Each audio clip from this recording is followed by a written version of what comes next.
Kita semua telah mengetahui bahwa Allah adalah satu-satunya Rabb atau Tuhan alam semesta yang menciptakan kita dan orang-orang sebelum kita, yang menjadikan bumi sebagai hamparan untuk kita mencari nafkah, dan yang menurunkan hujan untuk menyuburkan tanaman sebagai rejeki bagi kita.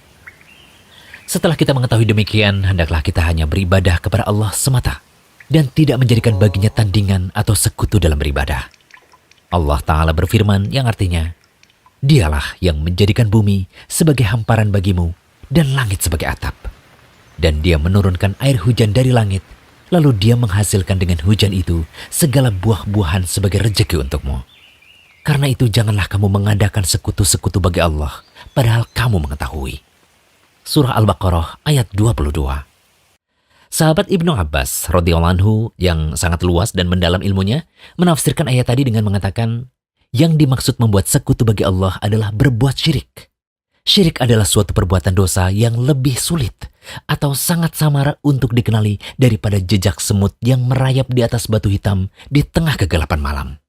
Kemudian Ibnu Abbas radhiyallahu anhu mencontohkan perbuatan syirik yang samar itu seperti demi Allah dan demi hidupmu wahai fulan, atau demi hidupku, atau kalau bukan karena anjing kecil orang ini tentu kita didatangi pencuri-pencuri itu.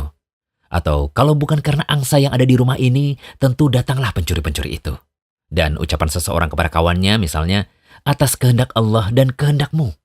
Juga ucapan seseorang seperti, kalau bukan karena Allah dan karena fulan. Akhirnya beliau radhiyallahu anhu mengatakan, janganlah engkau menjadikan si fulan sebagai sekutu bagi Allah dalam ucapan-ucapan tersebut. Semua ucapan ini adalah perbuatan syirik. Hadis riwayat Ibnu Abi Hatim. Itulah syirik.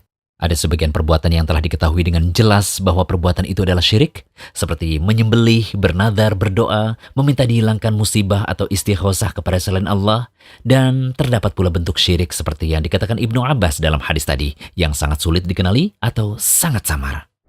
Nah, syirik seperti ini ada dua macam. Pertama, syirik dalam niat dan tujuan. Ini termasuk perbuatan yang samar karena niat terdapat dalam hati, dan yang mengetahui hanya Allah Ta'ala. Seperti seseorang yang sholat dalam keadaan ingin dilihat atau riya, atau sum'ah, ingin didengar orang lain. Tidak ada yang mengetahui perbuatan seperti ini, kecuali Allah Ta'ala. Kedua, syirik yang tidak diketahui oleh kebanyakan manusia. Syirik seperti ini adalah seperti syirik dalam ucapan selain perkara i'tiqad atau keyakinan. Nah, syirik semacam inilah yang akan kita bahas pada kesempatan kali ini. Salah satu di antara bentuk syirik yang sering diucapkan oleh lisan manusia, tetapi belum banyak yang mengetahui bahwa perkataannya termasuk dalam perbuatan syirik, adalah mencela makhluk yang tidak dapat berbuat apa-apa.